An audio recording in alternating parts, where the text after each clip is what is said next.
Hello students, my name is Alpa Rupala, Assistant Professor from LG Institute of Engineering and Technology, Computer Department. Welcome to the lecture series of Mobile Computing and Wireless Communication. Unit number 3, Topic Multiplexing and Multiple Access. Topics to be covered in this lecture. Particularly in previous lecture we learned about the multiplexing, right? Now in this lecture we will learn about multiple access in very deep. Then after we will learn regarding to SDMA, FDMA and TDMA. So multiple access is a mechanism, whereas the multiplexing is a technique. So basically we are using multiplexing technique in multiple access mechanism, right? And this was all the fundamental FDMA, TDMA, SDMA and CDMA. First of all we are looking for the SDMA, that is space division multiple access. In this mechanism we are using multiplexing, which is space division multiplexing. In SDMA we are using SDM. The SDM specifies that we are separating our space into different user. Likewise, one user is having separate frequency, separate code and separate time. Okay, 24/7 he can utilize that particular frequency and with the secure code, right? And same as to another user, we are giving the different whole dimension. So same as in SDMA, how we can do this? So we are allowing user to have their own antenna.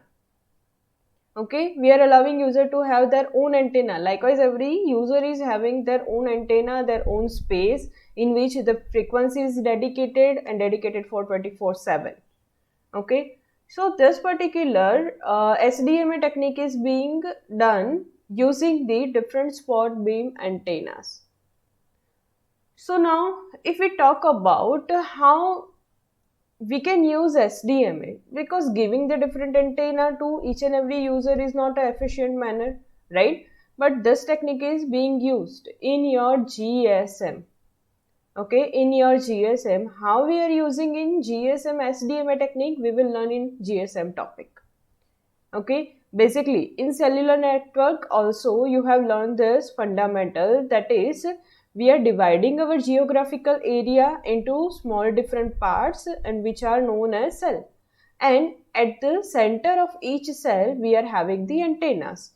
So ultimately that antenna is dedicated to the number of users, some amount of number of users, okay, which are in the area covered by that particular antenna, which are the area in that antenna. That means one specific cell people. So this kind of technique is very much being used with the combination with the another technique also. Like in GSM, we are not only using SDMA, we are also using FDMA and TDMA. Okay, how we will learn that in a later part. So ultimately, if we can say in GSM, I have told you earlier, we are using 3 sector antenna. So 3 sector antenna can have the 3 different directivity. Okay, and the particular one antenna directivity, people can use that frequency, another can use that frequency, another can use that frequency. How it is being done, we will see this all fundamental in later in GSM. So basically you can say that your capacity of SDMA being considered as full capacity of your SDMA into number of spaces in which we can divide it. Okay, number of spaces in which we can divide it. So this is the formula for SDMA, but SDMA is not being used alone. Next one is FDMA. So this is the basic diagram in which we are dividing our available frequency band with the specified guard space, and we allocate a number of frequency, a different number of, It is not like that particular frequency needs to be divided, right? We can divide the range of frequency also. So we can give the range of frequency to user, range of frequency to another user, range of frequency to another user, and that range of frequency can also be a single frequency also. So basically this kind of technique is being used in your radio, right? You are using 91.1, 92.4, right, 93.6. This is what each and every a different subscriber has given some amount of kind of specified frequency range. If I want to listen to from particular frequency, I need to tune into it, right? Secondly, FDMA is also being used in your telephone network, right? How? I will tell you later. Okay, this particular FDMA is divided into two types. It can be a fixed or it can be dynamic. Likewise, we are giving the different frequency to your different user. We can do this priorly or we can do at the time of using. Okay, obviously the dynamic one is very much of efficient, but it is time consuming. It can introduce the delay in your system. Okay, fixed is not that much of difficult. Priorly we are giving the stations the different frequencies, right? But the synchronization is some amount of difficult. Okay, even though in your radio you need to tune into a proper frequency, not even the range, a proper frequency point value, right? So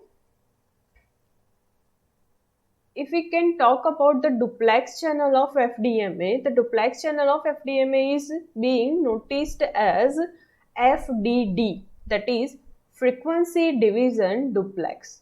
Now what is a duplex? Okay, you know that we are having two-way communication. Likewise, the call can be received and we can do the call. But at the time of calling, we are both, like the caller and receiver, both are sending data, both are talking to each other, both are sending the voice data, and we are receiving both at the same time, right? On the same particular time period, you are sending data also as a form of voice and you are receiving data also as a form of voice. So this is known as the duplex channel, in which you are sending from your mobile phone to antenna the data, and the data from the antenna to your mobile phone is also being sent, right? So this particular two fundamental is likewise in the same amount of time.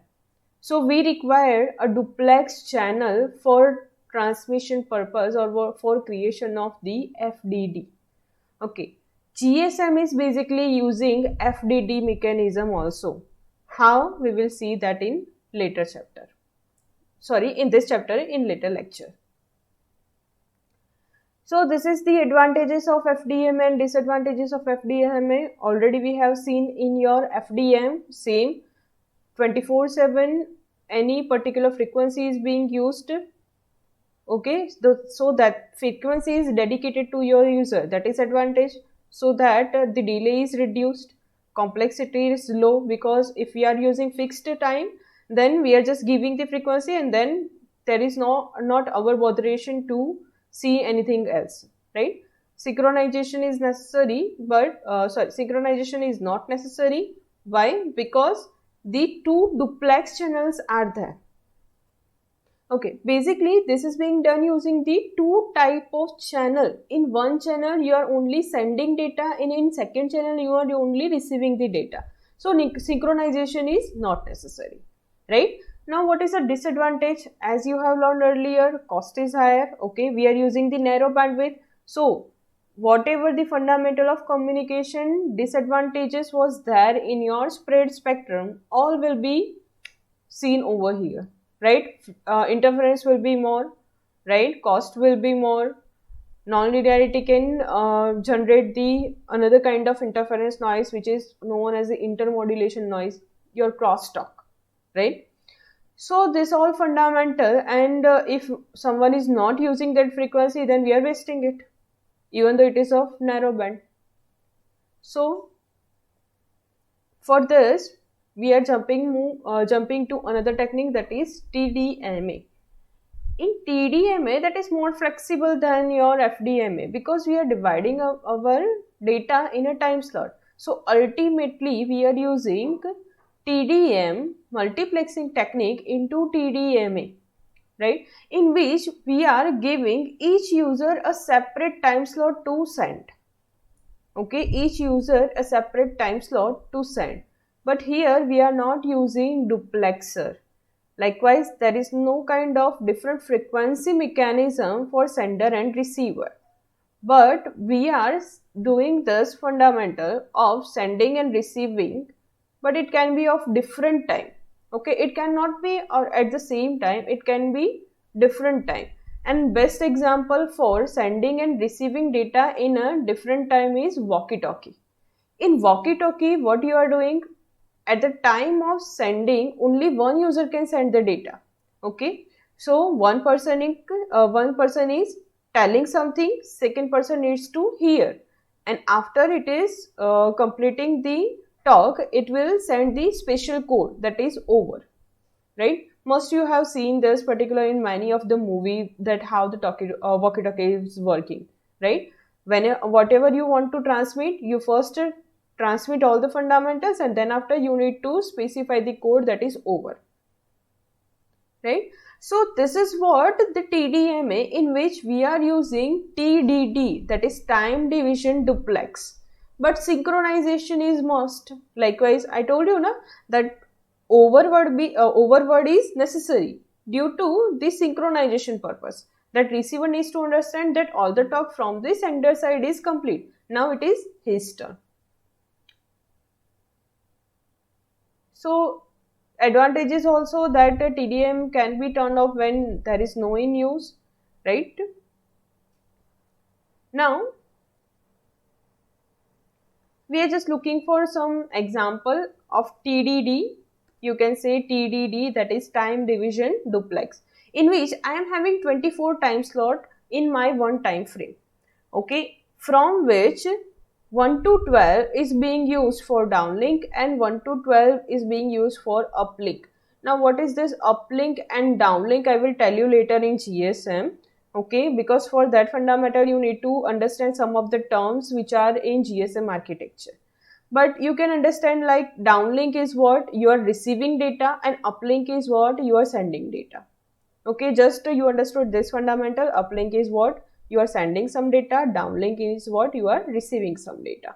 So for receiving purpose you are having 12 time slot, and for sending purpose you are having 12 time slot, and this is for different users. Like this particular time slot for user 1 for downlink, then this time slot for user 1 for uplink. So it all is being divided into very proper manner. So fixed time, fixed TDM is the basic concept here, because this needs to be fixed priorly, right? This needs to be fixed priorly because user needs to hear the same data which is for them.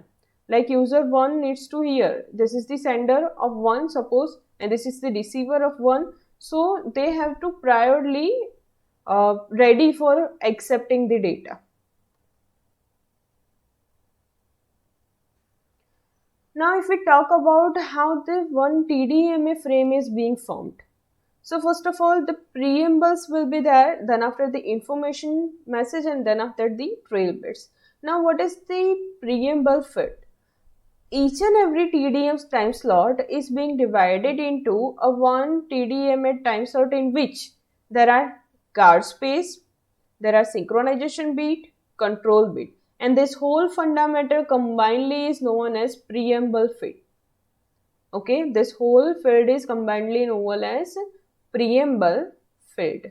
Now here it is what your information, and here it is what CRC, trail bits, right? CRC is being used for error detection. We have already learned that. So it will be the CRC code for the error control purpose.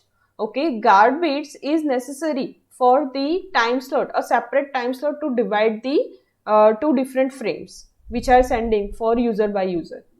Synchronization bit is necessary because I told you that the sender and receiver needs to synchronize each other to send and receive the data. And control bits are information regarding the time frame. Like this time frame is for what user, what is the destination address, how it can be route on your network. All the information will be carried out in this control bits. Okay, so you can say the one TDMA frame time slot is already fixed, and then after the any user can use that time slot. This was all fundamental. So now summary. We learned about the multiple access in this SDMA, then FDMA, then TDMA. Okay, but the basic multiple access technique is which is being used nowadays is CDMA. How CDMA is used and how it is working, we will see in next lecture. Thank you. We will meet in our next lecture.